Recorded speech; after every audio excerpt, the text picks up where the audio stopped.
inshuti bakunzi ba Zara magazine, ntabwo tuzahwema kubagezaho content nyinshi zitandukanye kandi zifite ibyo mukeneye kugira ngo mube abanyarwanda beza u Rwanda rwacu rwifuza. Kuri Zara magazine tubagezaho ibintu byinshi bitandukanye, hari inkuru z'urukundo mu cyo twita love talk. Ubu ngubu noneho tugiye kuzatubagezaho n'ikintu twise Zara business. Ni ikiganiro muri rusange kigambiriye kugira ngo abantu batandukanye bafite ibikorwa bitandukanye, bafite aho bigejeje, bafite intambwe runaka bateye mu buzima mu bijyanye no kubaka business runaka, baze bagira ibyo batubwira bishobora kumotivating abandi, bishobora kwinspira abandi, bishobora gutuma hari umuntu runaka ureba ikiganiro akavuga ngo nyamara uriya kubera uko yabigezeho nanjye nabigeraho, ibyo uriya yakoze nanjye nabikora. Kuri uyu munsi rero ntucikwe, tugiye kukugezaho kimwe muri ibyo bice, kandi icyo tukwifurizaho ni ukugira ngo nimba hari icyo wumva kikubatse cyangwa icy'ingenzi muri rusange, ujye muri comment, uduhereze comment runaka kugira ngo mu minsi iri imbere tuzabashe kugira ibiganiro byisumbuyeho tukugezaho bifite inyigisho ndetse n'ibindi byinshi ushobora kuba ukeneye. Nimba uri rwiyemezamirimo, nimba hari ikintu runaka ufite, ntuhweme nanone kwandika muri comment, uduhe contact zawe z'ukuntu twakugeraho kugira ngo ubuhamya bwawe muri urwo rugendo rwo kwiteza imbere bugira abandi bwubaka. Kuri uyu munsi rero twakiriye umuntu ukomeye cyane. Twakiriye umuntu ukomeye cyane, ni umugabo hano wagize ibyo akora, wagize ibyo yigezaho, wagize ibintu atekereza kandi bigirira akamaro abantu benshi. Kuri uyu munsi rero murasanzwe mumuzi uyu mugabo, ntago ari ubwa mbere tumwakiriye, nta nubwo ari ubwa mbere muganiriye, mumaze kuganira inshuro nyinshi, ariko kuri uyu munsi twamwakiriye nk'umutumirwa. Kubera iki?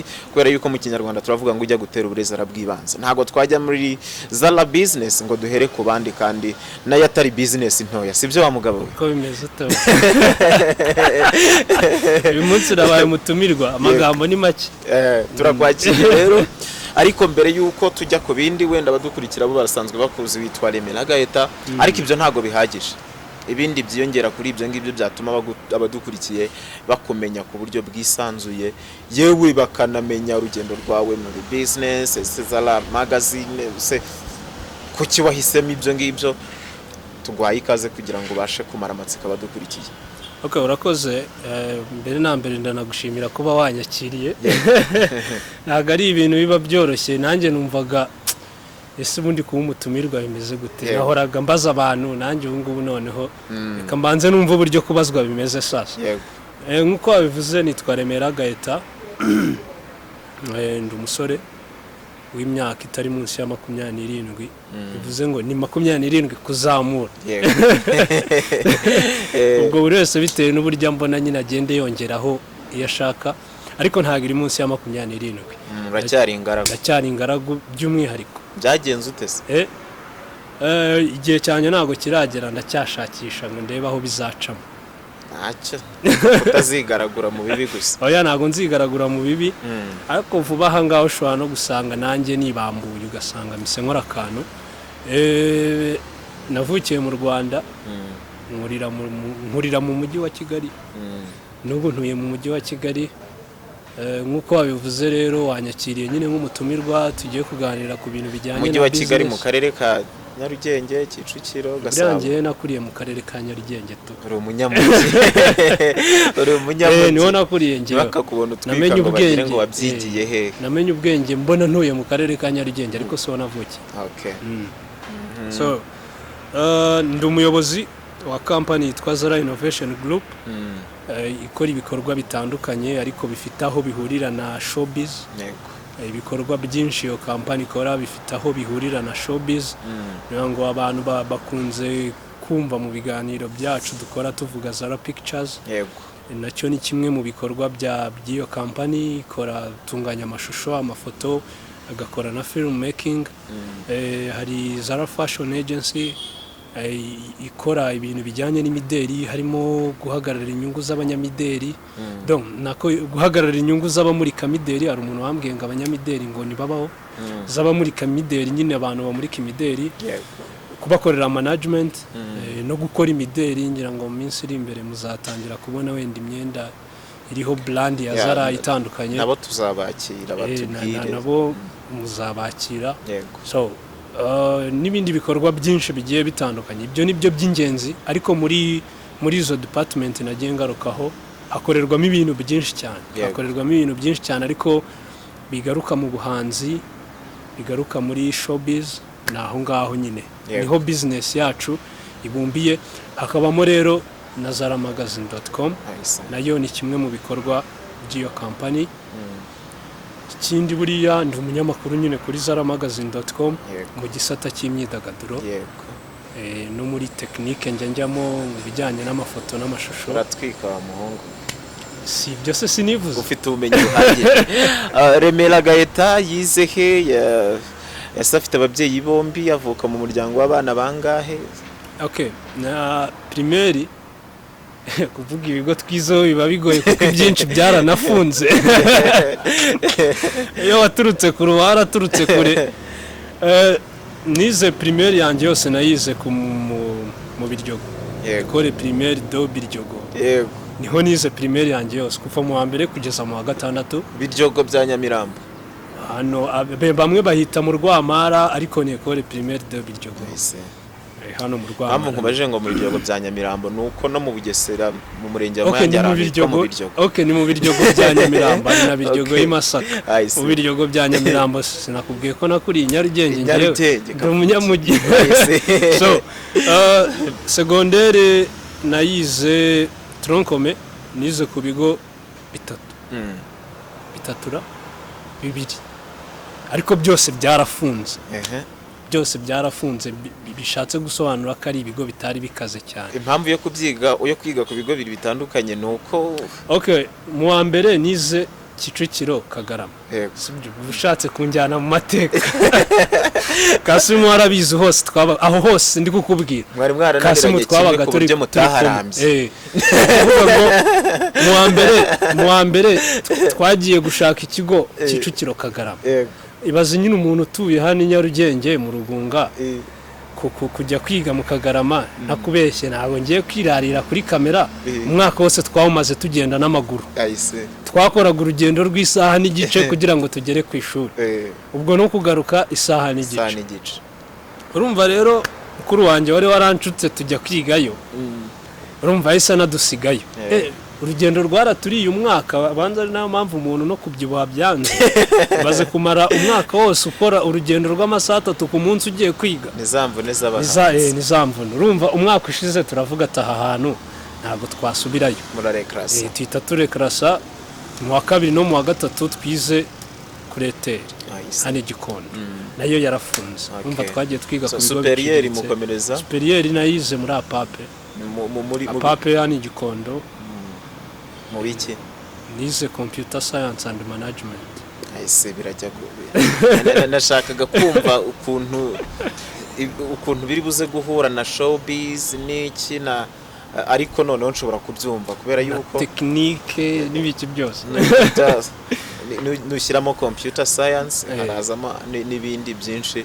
Aha ntacyo, ariko byibuze ubu ngubu tuba tukurebera muri IT cyane no mu bindi bintu bijyanye nyine na computer science cyangwa management runaka. Yego, byose mbirimo. Ubu ngubu uri umuyobozi mukuru wa Zara Innovations Group. Zara Innovations Group numvishe harimo ibintu byinshi bigiye bitandukanye. Ese kuki wahisemo gushyira ibitekerezo byawe kuri ibyo bintu? Urakoze Theo. Njyewe kuva na kera nagiye numva yuko nyine nzikorera. Kuva na kera nyine nasohotse mu ishuri, njyewe numva mfite inzozi zo kuzikorera. Yego. Urumva? Mfite inzozi zo kuzikorera, ngira ngo igitekerezo cya Zara Innovation cyaje niga mu wa gatanu. Yego. Secondaire. Nibwo navuze ati ariko ubundi niturangiza kwiga umuntu azabigenza ute? Ubu natwe tugiye kuba bajeroneri, tujye twirirwa tudepoza. Kubera icyo umuntu atakereye ikintu ku buryo narangiza kwiga kizaba kimaze kuba ikintu kinini, byibura akaba yazagikora kugeza kibaye akazi. Sibyo? Nje rero niyumvamo ubuhanzi, ibintu by'ubuhanzi, showbiz, nayitangiye niga primaire njyewe. Sibyo? Uko niga mu wa gatandatu nari ntangiye kumva ko ndi umuhanzi, nangiye kwandika indirimbo, nangiye kuririmba n'ingoma warazikubise, nangiye kwandika ibintu by'amateatro. Niga mu wa gatandatu, ndibuka niga mu wa gatandatu hari hagezweho abadukurikiye batagira ngo uri kubabeshya. Niga indirimbo wahanze ya mbere yitwaga ngo iki? Ntago nayibuka, ariko indirimbo nagiye muri studio bwa mbere gukora, iyo nanditse bwa mbere nanditse byo sinayibuka, ariko iyo nagiye muri studio bwa mbere gukora ari 2008 nigaga mu wa mbere segonderi. Icyo gihe twari dufite itsinda ryitwa Smart Boys, twagiye gukora indirimbo ya Crank yitwaga Friday Night. Waranaririmbye njyewe Theo uziko njye naretse ibintu byo kuririmba muri 2015. Njyewe nari ngiye kuvuga ngo duhe akapela, ntabwo twaje ariya mubyita ngo iki mu bahanzi akapela nyine ukubite freestyle oya turebe nimba ukibyibuka, ariko mpise nibuka yuko wabaye mugenzi wanjye uri umunyamakuru. nawe mugenzi wawe kandi urumva umuntu umaze imyaka 5 adakora umuziki, ari za practice zisanzwe. Umuziki yo nitarase nawureka, ariko zibari za practice zisanzwe gusubiramo indirimbo z'abandi. Ntacyo wenda ubutaha ntago uzangendana, ntacyo baza zaguteguza iki. wowe ninkubwira ko nagarutse mu muziki uzanshake ngo freestyle. Nawe rero Gaetan wari utangiriye mu muziki, atangiye kuririmba, atangiye no muri theatre, atangiye kumva yaba umu acteur mwiza, umuririmbyi mwiza, umuhanzi mwiza. Byaje kugenda gute kugira ngo uve muri ibyo ngibyo? Nshaka kuba umuhanzi, numva inzozi ari ukuba umuhanzi, ariko nanakinaga tennis. Yego, nanakinaga tennis, numva ni nabo umushampion muri tennis, kuko natangiye gukina tennis niga mu wa 3 primaire. Ubwo urumva 6e primaire numvaga ni nabo umushampion muri tennis, numvaga nzaba umuhanzi. Byari ibintu bibiri, ni nabo umushampion muri tennis, numvaga nzaba umuhanzi, kuko ibyo kwandika amateatre no kuyakina byari bitaraza cyane. Gaetan ntaguciye mu ijambo gato, abana benshi iyo muvuganye muganiriye wumva afite inzozi kuzaba perezida, kuzaba umuganga, kuzaba umusirikare, kuzaba abenshi nyine nago ibyo ubuhanzi iki biza nyuma. Wowe kuki wimvaga gutyo? Ese mu muryango wawe birashoboka yuko ari isano bifitanye n'ibyo? Ese wabikuragahe mu by'ukuri? Mu muryango wanjye nta muhanzi urimo nta muhanzi urimo, nta n'umuntu nyine iyo inspiration wayikuraga. Nakubeshye sinzi uko byaje, kuko njye ndi n'umwana nari umuntu uri timide cyane, ntago nari sharp, nari timide cyane pe. N'abantu banzi nyine za primaire barabizi nari shy birenze urugero, ku buryo ntago no kuvuga ngo nari umuntu uri sharp ngo nabikuye ngo mu kigare ngo twagendanaga ngiki. Ni ibintu byanjemo tu gutyo binzamo, numva umuziki ndawinjiye. Okay, Gaetan yize primaire, yize segonderi, yagiye mu buhanzi, asohoye Clank muri Smart Guys, arazamutse, yagize ute urwo rugendo turajyanye narwo tugezaho warangije computer science and management, none tugezaho ufata initiative ukavuga ngo ngiye kuba orienté, ubuzima bwanjye ngiye kubushyira mu bintu ibingibi, itangazamakuru, ibingibi bijyanye na innovations. Ibyo byo byaje gutera urugendo rwatangiye ryari?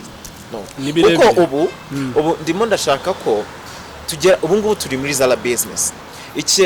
Impamvu ya Zara business ni ukugira ngo tuvuge urugendo rw'aba business people, ariko tugamije ku inspiringa the new generations. Wavuze ngo wowe ntabwo wumvaga uzaka akazi n'ubundi, washakaga kwikorera, washakaga gutanga umusanzu wawe muri industry ya entrepreneurship. Unavuga ngo nizo zari inzozi zawe. Ubu ngubu turimo turanashaka kugira ngo tugira abo dukemura. Muri iyi minsi wumva bavuga akazi karabuze, kwiga muri iki gihe, kubona aho ukorera, kubona iki biragoye. Ariko we wabashije kurenga ibyo ngibyo, mara imyaka ingahe watubwiye ko mu kwezi gushize ari bwo wasinya contract, urasurvivinga. Urumva tugomba kumenya the reason behind. Ntago ibyo ngibyo ari ibintu wajya kuvuga gusa ngo byarakunze. Noneho bikundira muri irwo rugendo rwa journalism, Zara magazine, turi kumva icyo kintu byanga bikunda ari ukuntu tugomba kukijya inde. By'umwihariko impamvu nanjye nemeye gukora iyi interview nuko uyu munsi turi kwizihiza isabukuru y'umwaka umwe Zara magazine maze itangiye ibikorwa niyo mpamvu hano umwe ngavuga ati kuri uyu munsi ni celebration reka nanjye nitabira ubutumire mwakoze cyane ndabashimiye nakuremeye kwandemeye so n'urugendo rurerure ku buryo mbivuze byaba ibintu birebera ariko ndabivunagura ku buryo buri wese yumva uburyo byagenze urumva nari ndi kukubwira ibyo muri primaire narayirangije secondaire muziki ndawutangira ndawutangira nangira ku ishuri handi babazi ko nyine uri umuhanzi nibiki bazi gukora amateatre uri umustar wibereye aho ngaho ngiye nakoraga na hip hop rero nari ndaho nyine ndi umuraperi nari superstar noneho rero ariko ibyo byose uko bigenda gutyo ngiye nakundaga radio ntago ndibuze kukubwira ngo wenda niga tronkome ngo numvaga ngo nkunze ngitangazamakuru cyane oya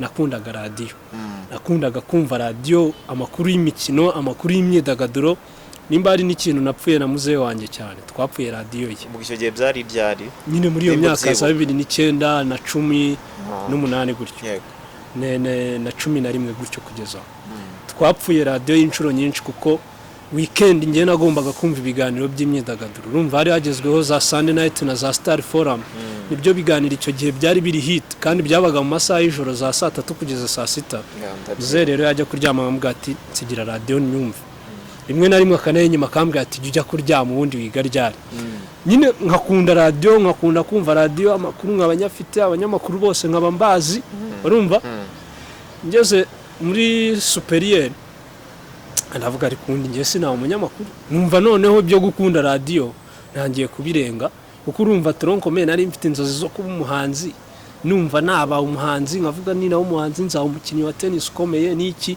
nkumva nyine itangazamakuru sinditekerezaho ngeze superieur rero ibyo byose natangiye kugabanya umuziki nangira kugabanya tennis yo nsa nk'unayihagaritse kubera amashuri noneho ntangira kwiyumvamo ikintu cy'itangazamakuru kwa kundi no kwishura ubu presenta iki ukavuga ati ariko nakora itangazamakuru ngiye rero iyo numvishe ikintu kinjemo mpita nshaka n'uburyo icyo kintu ngewe nkigeraho urumva niga mu wa 4 mu wa 5 natangiye no kugerageza nyine kwa approaching abanyamakuru bamwe na bamwe icyo gihe yaragezweho baskizi bande habwire se kunanye nshaka gukora itangazamakuru ariko nari umwana n'ubu ngubu mbonye ntago wama imyaka mfite none yibaze muri icyo gihe none nyiri umutini umuntu yashoboraga kukura akavuga ati wowe byurimo nta nubwo bize sibyo nibabe agace ariko nye nkumva ndabikunda kuko nyenya no kwiganya no guhitamo section numvaga nakwiga indimi kugira ngo kaminuza bizanyorohere kwita nigira muri journalism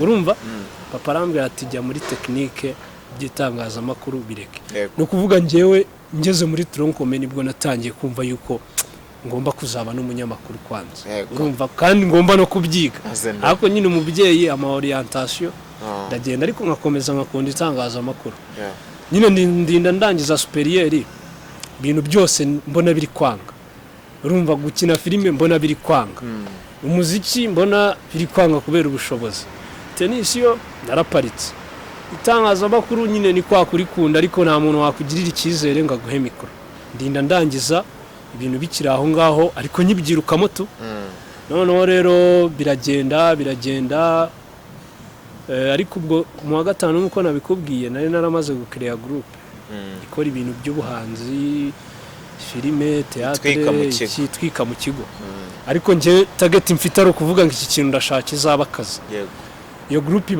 ibaho bigeze nka 2017 mbona icyerekezo cyayo gisa nkaho cyagondamye mbona ntago bizagera kuri kakazi nifuza 2017 mbona ntago bizagera kuri kakazi nifuza nsa nk'uhinduye uburyo bw'imikorere mva muri ya groupe nayo narashingiye muri secondaire mpita mfungura company yanjye noneho nibwo nahise mfungura Zara Innovation 2017 ubwo ariko nyine still itangazamakuru sindafatisha ariko muri 2016 hari umuntu nyine wari washinze magazine arambwira ngo ndashaka dukorane yabimenye ko nkunda ibintu by'imyidagaduro n'iki nkajya muhereza inkuru z'imyidagaduro ariko ari za magazine zisohoka nyine z'ibitabo bibaho bisa nk'ibifeirinze turatandukana so 2017 nibwo navuga noneho ninjiye mu itangazamakuru noneho utangira watubwiye yuko muri Zara Innovations harimo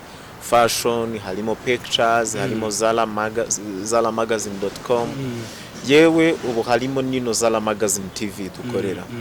Icyo gihe muri 2017 watangiranye iki? 2017 natangiranye film making, nari mfite abakinnyi ba filime, mfite abamodo, nyine ibindi nyine biri muri projet. Ko mbere yuko mfungura company je nateguye projet. Abo bakinnyi ba filime ari ufite warakastinze, yari babandi kuye muri quartier. Njewe reka nkubwireho gato ku bintu bijyanye n'abakinnyi. Urumva niga mu wa gatanu secondaire, yego, nibwo natangiye gushyira bagenzi banje hamwe nkabatoza. Urumva nta hantu narabyiza, ariko ari ikintu kiba kikurimo. Nkabashyira hamwe nkabatoza, umupeti akaza nkamubwira ati wowe uzakina, nkabatoza tugakora ama sketch yo kuri stage, tugakora ama filme, ariko nyine ubushobozi bukiri hasi. Urumva ni filime uyu munsi utanashyira hanze nk'abantu bayirebe. Icyo gihe wakoraga nka director? Icyo gihe nakoraga nka director cyane. Urumva n'ibintu bya fashion kuko nari narigeze kubikoraho gatoya mu kigo. Urumva nabyo navuze ati ngomba kubishyira muri iyi group. Abaye no mu modo njyewe w'igihe gito amuhagawe nabaye mu modo, njye nta kintu ntakoze teo. Abaye tutrava kera. N'ubu ngubu byose ndabikora. Urahiga. N'ubu byose ntago ndabireka. Byose ndabikora. Nuko ugenda ugira bimushyira ku ruhande, ariko byose ndabikora. Still n'ubu ntago nakubwira, n'ubu ngubu ntago ndi umumodo, ariko ndi umufashionist mu buryo bumwe cyangwa ubundi. Now wari uri kutubwira rero package watangiranye 2017. Nyine byari kwa kundi nyine ufite igitekerezo uvuga ndashaka kuzagera kuri ibi, ariko reka mpere ku busa, kampere kuri ibi. Bivuze ngo ngiye natangiranye team yanjye ya filime nyine y'abacteur n'abamodo. Urumva ibindi byose production ibiki twabishakaga hanze nyine. Hari aho watubwiye ngo Zala Magazine igiye kuzuza umwaka. Yujuje umwaka deja yujuje umwaka uyu munsi. Now nimba numva neza Zala Magazine yaje nyuma 2019. yaje nyuma kuko 2017 product watangiranye ntago Zala Magazine yari irimo. Igitekerezo cya Zala Magazine cyaje gute? Nkuko nabikubwiye 2017 nibwo natangiye gukora itangazamakuru ryo kwandika. Urumva nari narabyirutse imyaka myinshi, narageze aho njya mu bindi bintu, ariko ibintu nakoraga byari biri muri side ya politike cyane kurenza uko biba mu myidagaduro. Nyine ibintu nakoraga nk'akazi, sibyo? Ariko nza guhura n'umuntu, umusore bamwita Bronze, yakoraga kuri Flash. Ariko duhuriye aracyakora. Duhuriye muri ako kazi kanjye kandi nakoraga katari muri showbiz, si ngombwa ko ngavuga. Ntago ari ngombwa. No turi kuganira nyine ku byako kazi, ambwira nyine n'imishinga afite, ambwira ko agiye gukora igitangazamakuru cyandika website. Namubwira ati ariko buri ibintu bya showbiz numbone ndi muri duhuriye muri ibi ngibi by'ubuyobozi n'iki, ibintu bya showbiz mbibamo kandi n'itangazamakuru ngenda arikunda, by'umwihariko kwandika ndanabishoboye. Ambwira nyine urumva ntiyari kubyizera bitewe n'ahantu duhuriye, ntabwo ari kwizera ko ibintu bya showbiz nambifite amakuru. Arangije arambwira ati okay, ninangira gukora nzakubwira. Ariko nyine ubona atari shwa neza, atabyizeye. Atangiye gukora arambwira, namuhaye nk'inkuru nk'eshatu, nawe ubwe aba surprised, aravuga ati ntago nenzi yuko ibintu nyine ubikora gutya tu, ntago nenzi ko ushobora kwandika gutya. Tuhita dutangira gukorana, ngira ngo twakoranye nk'umwaka 2017 kugeza mu mpera. Ni umwaka utuzuye neza. Ubwo icyo gihe wahembwaga ngaye niba atari ibanga? Ntago nahembwaga, yari ubuvolontaire. Bwari ubuvolontaire. Umushuti wanjye bita Boneri, ngo bari gukora kuri Voice of Africa mu gisata cy'imikino. Urumva twari twaramenyanye nandika kuri Celebs Magazine. Noneho nawe afite ikiganiro yaratangiye gukora kuri Flash cyabaga ku cyumweru. Yego. Arangije ambwira ati se waje tukajya dukorana muri icyo kiganiro cyo ku cyumweru cyitwaga Flash Sports Abaganya. Nango icyo kiganiro ngewe na Boneri nitwe twagitangiye kuri Flash. Urumva ngewe nagendaga still n'ubundi nk'umuvolontaire, nk'umuntu uri kwimenyereza. Ngira ngo nakoze amezi 5 kuva nko mu kwezi kwa 4 kugeza mu kwezi kwa 9 dukora icyo kiganiro cya sport cyabaga ku cyumweru. Urumva ariko muri icyo gihe nyine ndi kuri flash nibwo nahise mura n'undi mutipe bita Lambert, ni umuyobozi wa website yitwa Hirwood.rwa. Noneho umutipe twari twarakoranye kuri Celebs magazine, turahura ambwira ko nasigaye akora kuri Hirwood, ndamubwira ati nanjye nkumbuye kwandika, kurumva nari nsigaye nyine njya kwimenyereza kuri flash cyane, kwandika narabihagaritse. Arambwira ati rero waza kuri Hirwood tugakora akazi, amuza nyine n'umuyobozi Lambert, dutangira gukorana. Navuga yuko Hirwood niho hantu handemyemo icyizere cy'uko noneho nshobora gukora itangazamakuru, cy'uko nshoboye kwandika, ko uwo musore bita Lambert ndamusuhuje, ni umwe mu bantu bamaye icyizere. Ambwira ati ibi bintu urabishoboye. Donc yarakuremeye. Yarandemeye. Ambwira ati ibi bintu urabishoboye. Anyereka intege zanjye nkeya aho ziri, anyereka imbaraga zanjye nyinshi aho nyiri, anyereka umwihariko wanjye, ibintu ntagomba gutakaza. Nyine turakora, kandi turakora koko umusaruro uraboneka.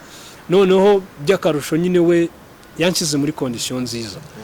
Ibintu ntago naburaga transport yo kujya gushaka amakuru, ntago naburaga internet, nta kibazo nari mfite.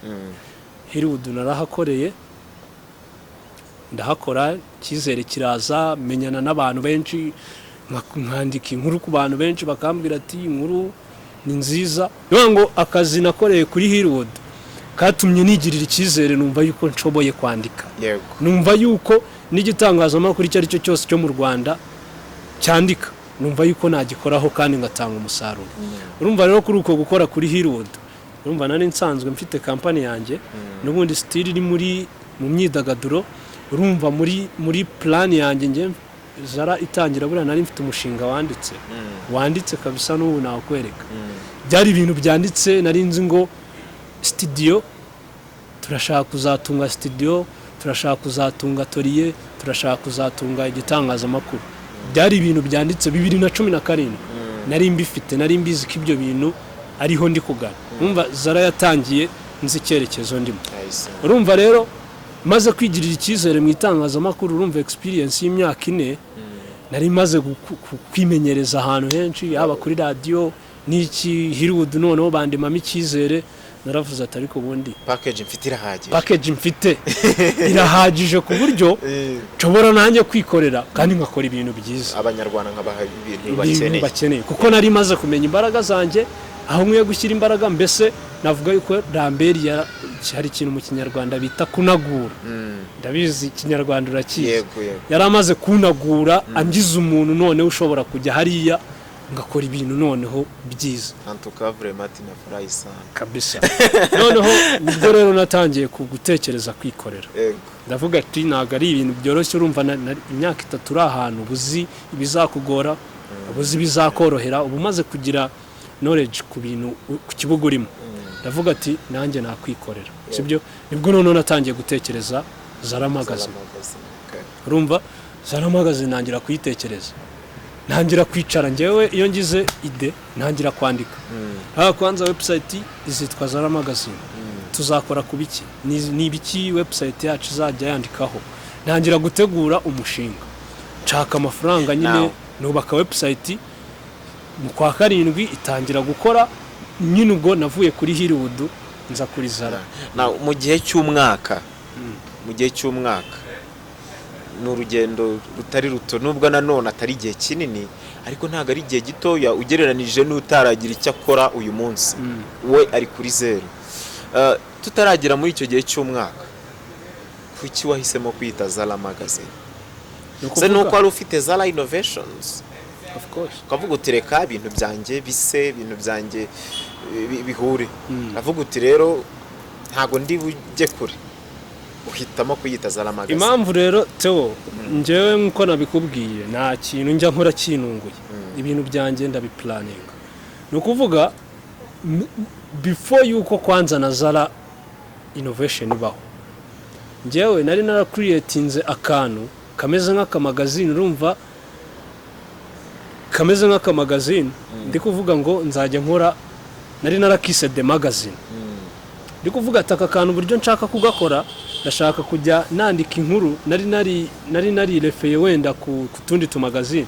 Bavuga ndashaka kujya nkora akantu ka page nkenye, nandikemo amakuru ari update agezweho mu myidagaduro ngende ndutanga mu bigo by'amashuri for free ku buntu ngende mbitanga mu bigo by'amashuri wenda nka buri wa gatanu cyangwa se igihe runaka ngende ntanga utwo tumagazine mu bigo by'amashuri ku buntu abana basome amakuru agezweho ariko ngeze muri budget guprinting nsanga ubushobozi bwanjye buracyari buke cyane ko wari ukiri muto nta mafaranga nta mafaranga nari mfite urumva ibyo ni ibintu nari ndi gutekereza za 2015 urumva kubera anyota yitangazamakuru nawe Zala byaje guterera noneho rero Zala kwanza Zala ni amagambo abiri y'ikinyarwanda zamuka rabagirana urumva no kuvuga ngo impamvu ubundi kampani nashakaga kuyita zamuka rabagirana donc uzamuke ariko unatwika no ariko nabireba burya ikintu cya branding ni ikintu kigoye gufata kampani ukayita zamuka rabagirana ni rirerire sibyo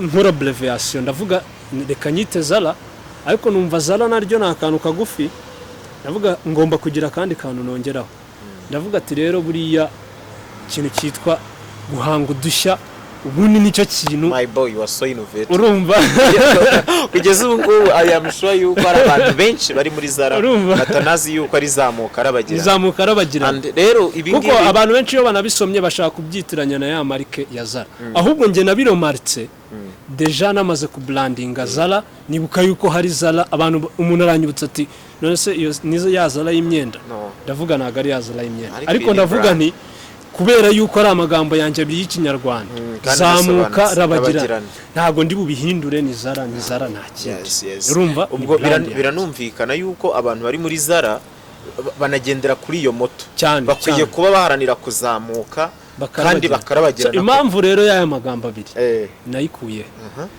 nyine abantu hari igihe dukora uzabona umuntu ari gushyira imbaraga nyinshi cyane cyane kuko ngiye nari umuhanzi urumva ibintu byose nkora ni refera ku buhanzi umuntu araza agakora nk'umuziki cyangwa se akaba n'umukinnyi wa filime kugira ngo my friend abantu bakumenye biba byakuvunnye ariko abantu bamara kukumenya ukibagirwa yuko bya bintu ukeneye yuko bizanagutunga ukumva yuko nyine kuba abantu bakumenye birahagije kuba uri gucana bakavuga uriya ni kanaka bihagije sibyo n'abandi usanga nk'umuntu yazamutse ariko ugasanga ejo yanazimye kandi yazamutse afite iyo sport ingana gutyo ariko aracyagenda n'amaguru ndavuga ati rero nyuma yo kumenyekana mfite gukoresha izindi mbaraga zikubye kabiri zo nakoresheje kugira ngo menyekane noneho nka shining karabagirana ejo noneho umuntu akambona nitwaye umuntu akabona meze neza umuhungu yarakoze urumva noneho mu gihe cy'umwaka rero urugendo rw'umwaka uravuze uti reka utaranarengaho ukiraho uru rugendo rw'umwaka twari turi kuri Za ubu tugiye gutangira Ra kabisa twari tukizamuka ubu tugiye kuri Ra donc tuje ubu tugiye kurabagirana my friend nyine ubundi ibintu byose ni plan ubu ngubu uyu mwaka ushize Theo nanakubeshye muri uko kuzamuka Zara magazine yageze kuki so ubundi na plan nari mfite uyu mwaka ushize ubundi uyu mwaka ushize nawufataga nkaho Zari taratangira gukora Zara magazine twari tutaratangira gukora kuko buryo uri kuzamuka nyine ntago buragera ahantu ho gukora ibintu byawe kuko hari n'abantu baba batarabona yuko bya bintu buryo unabishoboye cyangwa se uri kubikora uri seriye buri wese abagifite confusion kuri wowe sibyo nyine hari n'ahantu tujya sibanga sindi bubigwishe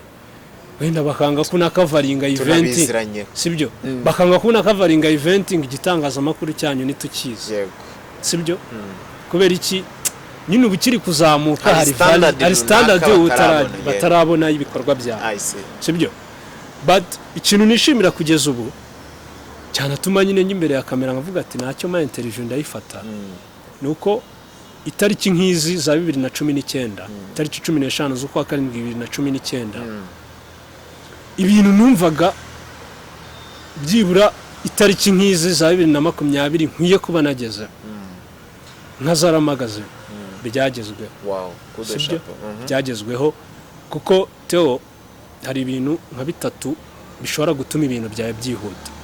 Burya winjiye nko muri iki kibuga cy'itangazamakuru usanzwe uri umunyamakuru uzwi, ubimazemo igihe ufite connection, burya uba uri garantise ko ibintu byawe bizihuta kugira ngo abantu babimenye, kuko byonyine abantu baba bagukunda, baba bagukurikirana social media, bo byonyine kumenya ibikorwa byawe bashobora kukubera imbaraga nziza zigufasha. Ufite audience, sibyo? Ikindi kuba ufite amafaranga menshi bishobora kugufasha kugira ngo uzabone ba bantu mu buryo bworoshye, birumvikana because money talks. Amafaranga, money talks. Ikindi kuba uri mukuru, uba waranyuze muri byinshi, uba waramenyanye n'abantu benshi, nyine hari ukuntu ujya n'ahantu wanavuga imyaka yose ntago warabayeho buhanzi. Oya, hari n'ukuntu ujya n'ahantu wanavuga akavuga ati uyu muntu ntago ashobora kuzana atari seri, uyu muntu ni n'umukuru. Rero ikintu nshimira Imana kugeza uyu munsi muri kwa guturuka kuva kure, from nowhere, sibyo? Nk'umunyamakuru uzwi birambyemo, ntago ufite amafaranga menshi, nta nubwo uri mukuru ku buryo uzagira ikintu cy'icyubahiro kizatuma abantu ahantu hose uvugiye bakumva, ariko nyine ukabona ko nk'uyu munsi Zara nyine abantu barayizi, barasoma inkuru zacu, barakurikira ibiganiro byacu, noneho imbaraga zirenze, kuko ibyo byose ushobora no kubitesha agaciro uyu munsi ukavuga n'ubundi ntago. None se hari ama YouTube TV menshi aturusha views, aturusha no kubazwi, hari website nyinshi ziturusha kuba zizwi no kuba zisurwa, hari n'amaradiyo n'amateleviziyo byari bizwi birafunga. Yes, ariko feedback dukura mu bantu, kandi abo bantu nibo bakiriya bacu muri business yacu cyane. Iyo ubona abantu ku rugero rwa 90% bagukurikira, nubwo baba ari bake, ariko bose baza bakubwira ati ibintu mudukorera ni byiza, ibintu mudukorera ni byiza, ibintu mudukorera ni byiza. Teo, ikintu nishimira nuko uyu mwaka wose ushize Zara magazine turi gukora, nta muntu uraza ngo ambwira ati content zanyu muhindure. Fantastic, ni byiza kuko abenshi mu itangazamakuru muri uru rugendo turimo, abenshi nicyo kintu banengwa, quality y'ibyo batanga. Ndamutse nkubwiye ngo hari feedback nimwe nari nakira umuntu ambwira ngo nanjye inyinshi njya nzisoma, kandi nawe uri umunyamakuru wa Zara magazine, feedback urazakira, ndazisoma, ndazikurikira. Impamvu icyo kintu cyanshimishije cyane nuko njyewe njya gutangira Zara magazine nakoreye website nyinshi, kandi website nakoreye zasaga nkaho nazo zitarenze, wasangaga hari ibintu byinshi bagenda batunenga. Nje nangira naravuze ku bushobozi buke bwanjye, ariko ngiye kugerageza nkore mu buryo buri professional. Yes, making a difference. Nimba ari imyidagaduro, ari ubukungu, ari imikino, ari umuco, ntange koko content, ntange iyo content. Apana bya bintu bimeze nko gukurura abantu ngo kugira ngo basome inkuru zawe nta kintu ufite. Mu gihe cy'umwaka rero, mu gihe cy'umwaka uti natangiye mu by'ukuri parameters zose zatuma umuntu aba successful ntazifite. Ni gute wabashije gusurviving? So ikintu cya mbere nakubwira, buryo uzakora icyo ukunda wa mugabo. Yego, ibi bintu narabikunze mbyirukaho, genda bizari igihe najyaga gutangira n'abanyamakuru, nza amasaha ikiganiro cye kirangirira nkajya kumutangira kugira ngo musabe nanjye byibura ba time nimenyereze, sibyo? Nandikiye njyari igihe nifataga nkandika ibaruwa isaba akazi, isaba wenda nka stage ku gitangazamakuru runaka, nanabizi nimba bakeneye aba stagiaire, ariko nkavuga ati ngereka nandika ibaruwa nyijyane, nimba batanabakeneye ariko nta kibazo, bipfube nacanye, bikarangira uko batansubije. Ariko ndavuga ati nyine nanjye nigiriye icyizere, ndavuga ati reka nkore, sibyo? Urumva ni ibintu nagiyemo mbikunze. Nimubwira ko nta support nabonye, wumve ya support yo kuvuga ngo hari umuntu uri kugusunika mu bintu, uri gushyiramo imari, uri kuvugira ahantu, uri kugutungira gato, nayo kuko uri kugutumirira abantu runaka nawe, sibyo? Ikintu cya mbere kubijyanye wenda mu buryo buri financially, sibyo? Nkuko nabikubwiye, nyine hari ibindi bintu nakoraga, wenda nubwo atari akazi k'ukwezi, ariko byari bya bintu bishobora kuguhereza amafaranga anytime mu buryo bumwe cyangwa ubundi, sibyo? Nyine ayo mafaranga yagombaga kugira ibyo amfasha bitandukanye, sibyo? ariko ugiye kumbaza ati wenda equipment wazikuye hehe nyine nanjye nk'umuntu Theo yuzi icyo ushaka uragiharanira wararwanye tu nararwanye naciye ibumoso nci buryo nca munsi y'amaguru y'abantu nca hehe hose kuko waruzi icyo ushaka nararwanye sibyo akenshi ukurikira stati zanjye nkunze kwandikaho ngo indwanyi ushobora kubibona ukavuga ati se kubera icyo uriya muntu akunze kwita indwanyi ko atari umusirikare ko nta muntu turabona barwana n'umunsi wa rimwe ariko byonyine no kugira ngo uyu munsi tube twicaye aha ubu uri kunkoresha interview ubu uri kumbaza kuri Zara magazine nuko nirwanyeho sibyo nkaca hirya hino nirwanaho uyu munsi nkaba nicaye urumva niho nari bugiye kugera ubundi ni naho nashaka kugera kumva wa remera Gaetan watangiriye from nowhere wize mu biryogo wize mu bigo bafunze akageraho atangira projet akazanamo Zara magazine ari wenyine kuko ndabyumva ubwo ngubwo muri bwa burwanyi bwawe watangiye uri wenyine wirya ukimara bigeraho recruit abanyamakuru batwebwe n'abandi ugira technical team urumva aho ngaho niho nashakaga kugera cyane kubyo ntagaruka ngewe ntangira Zara magazine ko twebwe ntago waje udusekera byari byose hari icyo watuzanishije n'abandi okay ntangira Zara magazine nakoraga ndi njyenyine I see cyo nahise nyumva kuko nukuvuga ngo igihe waziye kuri Zara magazine ngira ngo niwe munyamakuru wa mbere waje kuri Zara magazine sibyo igihe waziye ngira ngo waje Zara magazine maze nk'amezi nk'icyenda 10 gutyo sibyo ngewe nyimara kubona yuko ngiye gutangira Zara magazine nkabona yuko uburyo bwanjye nari nakoresheje kugira ngo mbonemo materiel bishobora gukunda aho nari naciye kugira ngo mbone ibikoresho n'iki buryo nari ndi gukoresha nyibona ko bishobora gukunda je nafashe time yanjye njya kwiga video production and film making njya kwiga nari ibintu nari nsanzwe nkora kuko urumva izo website nakoreye narafotoraga nakoze ku ma YouTube channel hari ama YouTube channel nagiye nkoraho kandi nka presenter ariko nkanakora na technique nka na kamera ariko ari bya bintu wiyigishije ni bwa burwanyi nakubwiye ariko wakundi wagiye wirwanaho nyuma rero nyibona yuko Zara magazine nyine tugiye gukora kugira ubuzima kandi ari business ngomba gukora kandi nkabona ko ubushobozi bwanjye ari bukeya ku buryo nahita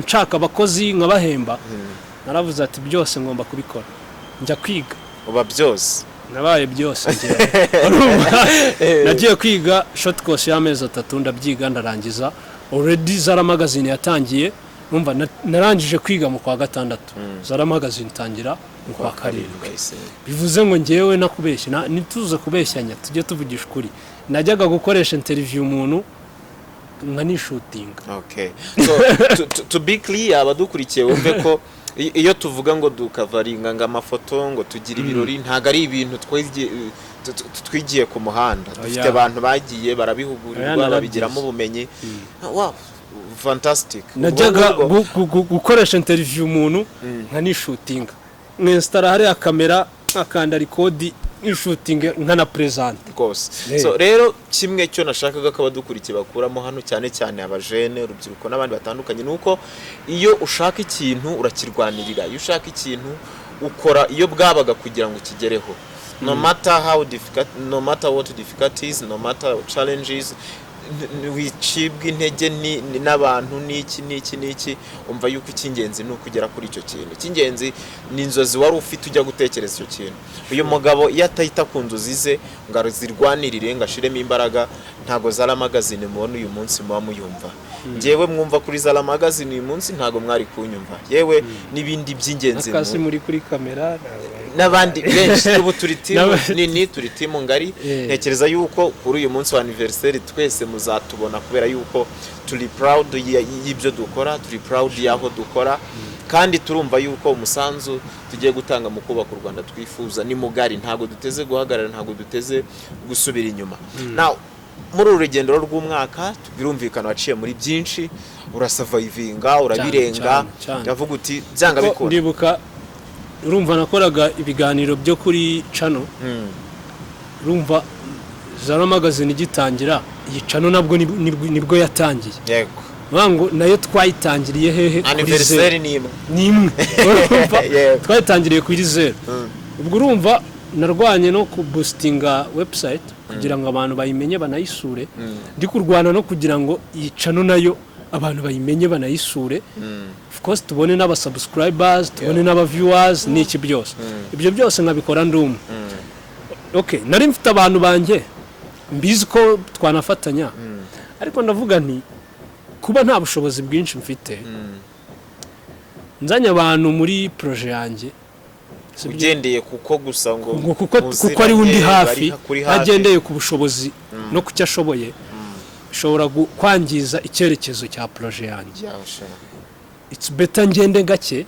ariko mbeshuwa ko ibyo ndi gukora bike biri mu murongo nshaka kwerekezamo igitangazamakuru sibyo ntaza n'umuntu ngo nuko ngari inshuti yanjye ejo agatangira gupostinga za nkuru zidafite umutwe n'ikibuno zizatuma abantu basura Zara magazine bakabona yuko ibintu dukora bitari professionnel ndavuga ati ngewe ngiye kubyikorera urumva kugeza igihe nzabona yuko ibintu noneho biri mu murongo mwiza wa muntu ndi bumuzane kubera ubushobozi afite akaza aje gutanga umusaruro kuri Zara sibyo nuko rero nakoze kandi narakoze teo ngira ngo abatarasura website tunabifuriza kuyisura ni www.zaramagazine.com ubu igeze mu bihumbi hafi magana ngahe basoma mu bihumbi hafi 500 ndimo ndareba nkabona mu minsi iri imbere byange bikunda turadufite audience ihagije mu minsi iri imbere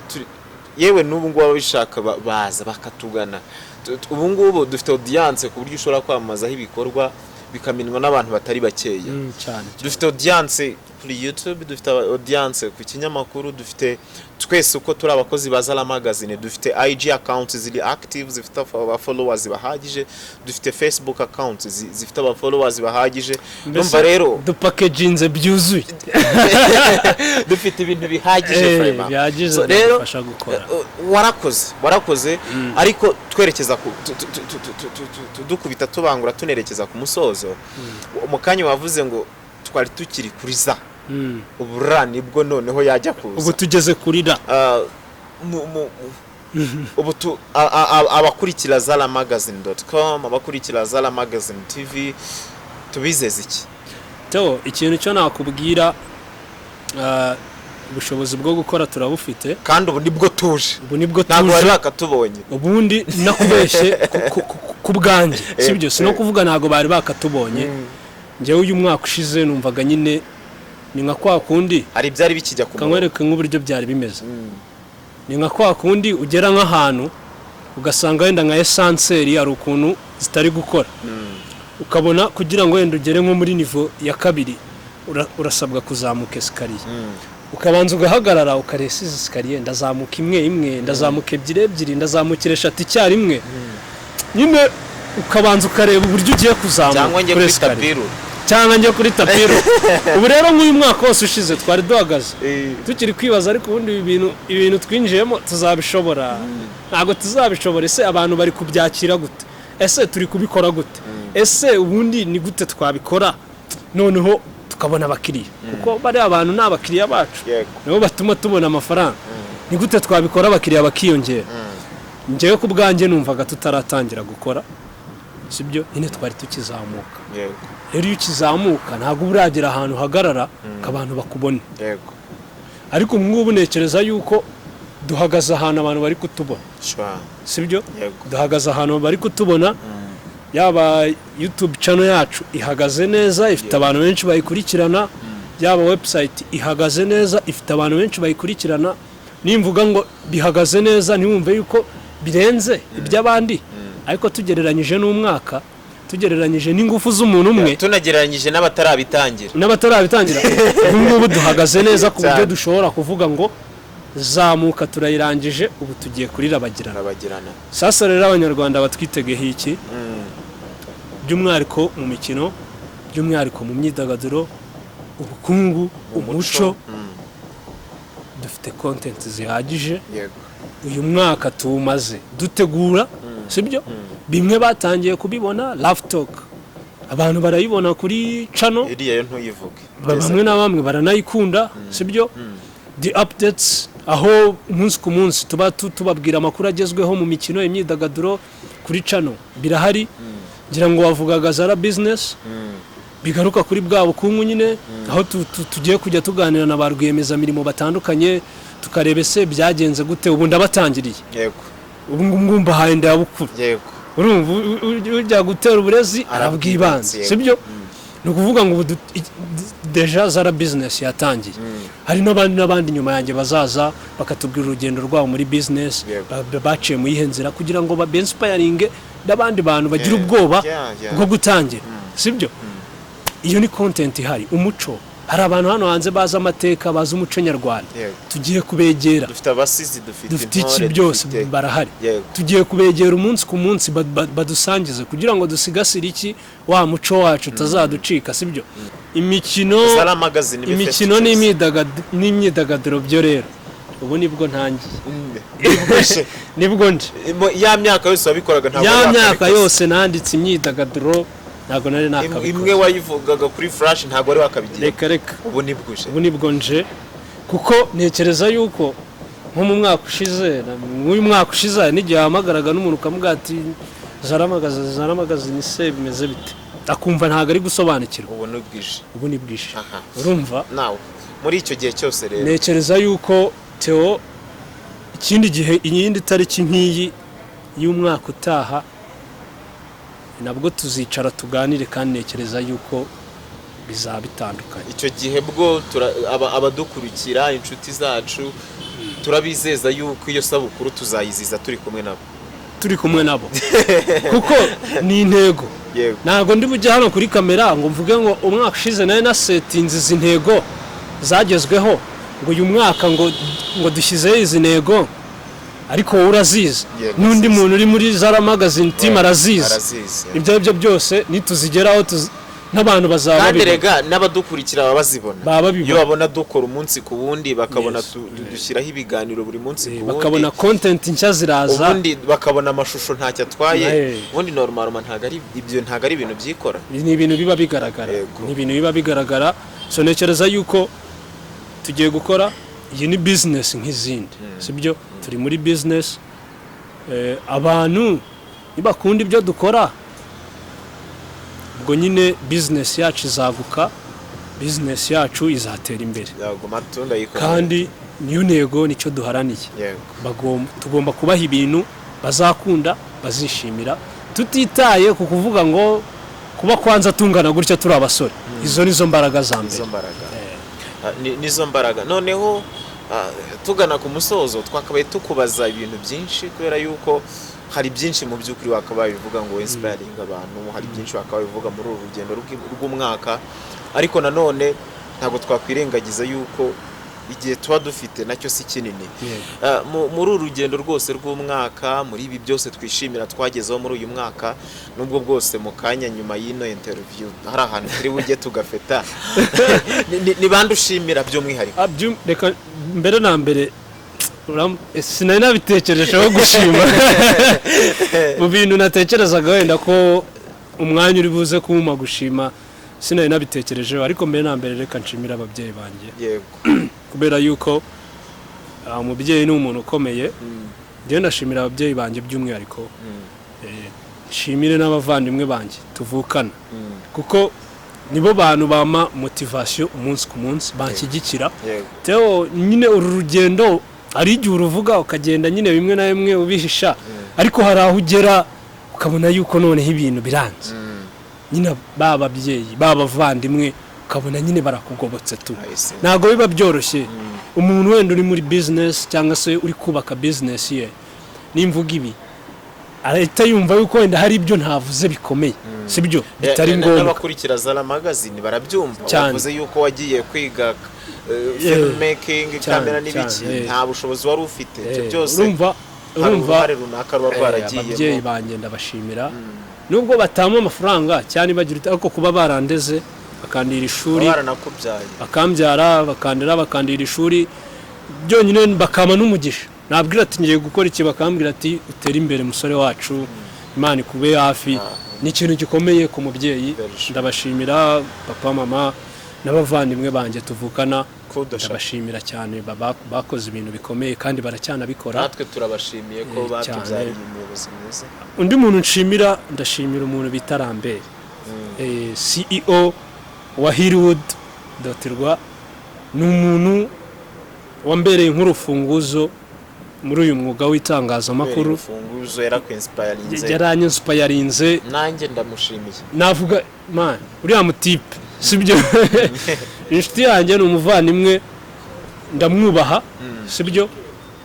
navuga yuko ibintu ngezeho uyu munsi mu itangazamakuru Rambera bifitemo uruhare rukomeye cyane. Yamaye platform ndakora, amasomo arambwira ati kora gutya, sinzi uburyo nabivuga. Ndamushimira cyane, Imana izamuha umugisha. kandi nyine n'ubundi Hollywood ni mu rugo, igihe icyo ari cyo cyose ngewe Hollywood mafata nko mu rugo. Ikindi teoreka nshimire nyine abantu bakunda ibyo dukora.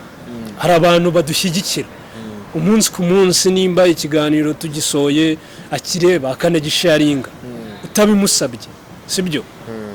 Abo bantu aha ngaha by'umwihariko nanjye hari undi bushimira, ndashimira umutipe witwa Reneri Patrick cyane. Ni abantu b'agaciro cyane, ngiye kuvuga amazina baba ari abantu benshi. Umutipe witwa Bonker, hari abantu ngiye mba mbona baduhereza comment na sharinga, abo ngabo ni inkoramutima. Nanjye mba numviteka n'abashimira, ni inkoramutima, ni abantu nibo bantu, ni abakiriya bacu bimena bahoraho, ndabashimira.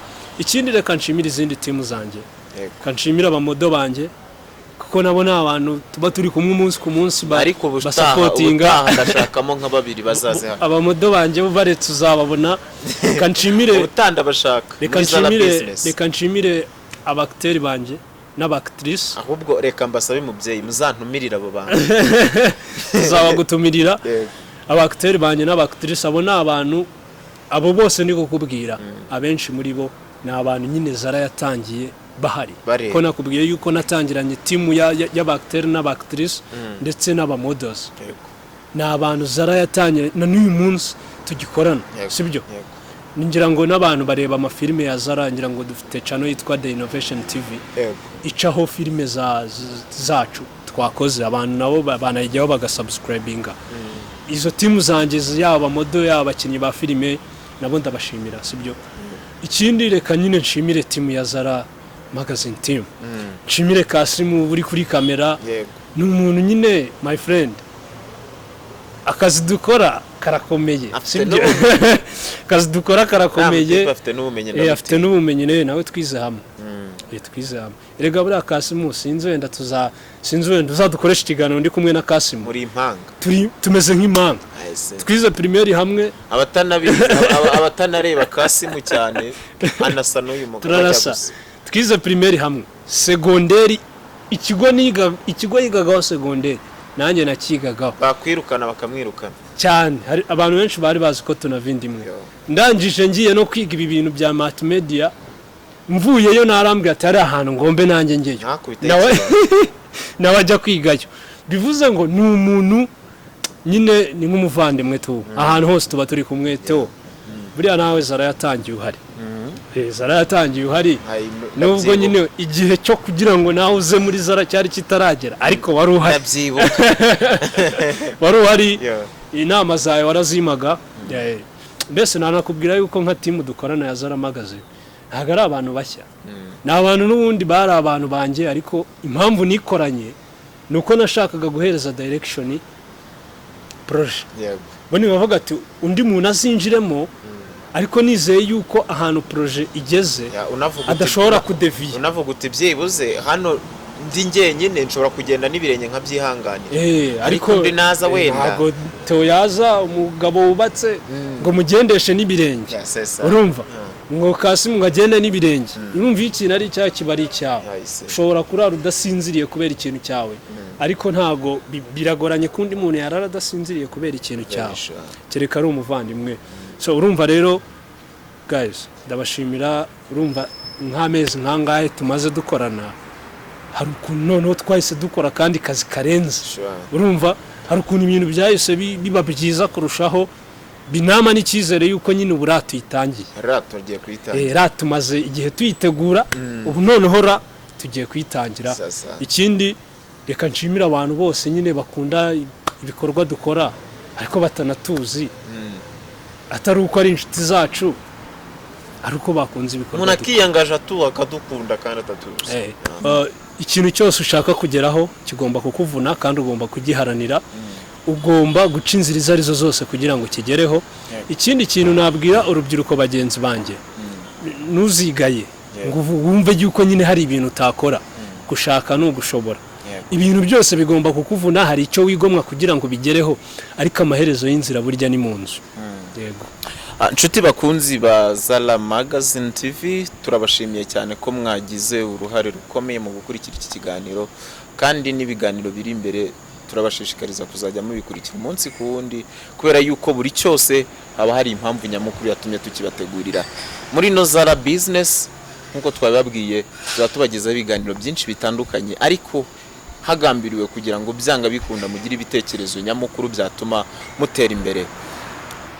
Uyu munsi twaganiraga n'umuyobozi wa Zara Innovations Group, irimo ibintu byinshi, ariko icyari cyatumye tumutumira uyu munsi nuko muri iki gihe bari kwizihiza isabukuru y'igihe kingana n'umwaka babayeho. Mwumvishe urugendo banyuzemo, n'urugendo rutari rworoshye, n'urugendo bahuyemo n'ibizazane byinshi, ariko ibyo ntago byabaciye intege, nta nubwo byatumye basubira inyuma. Kubera iki? Bari bazi icyo bashaka kandi bari bazi aho berekeza. Rero nawe icyo tukubwira nka tip ya business y'uyu munsi nuko icyo ushaka buri gihe, aho ushaka kwerekeza buri gihe, niho hakwiye kugusunika gukora cyane, ndetse hakanagutera imbaraga zo kudasubira inyuma.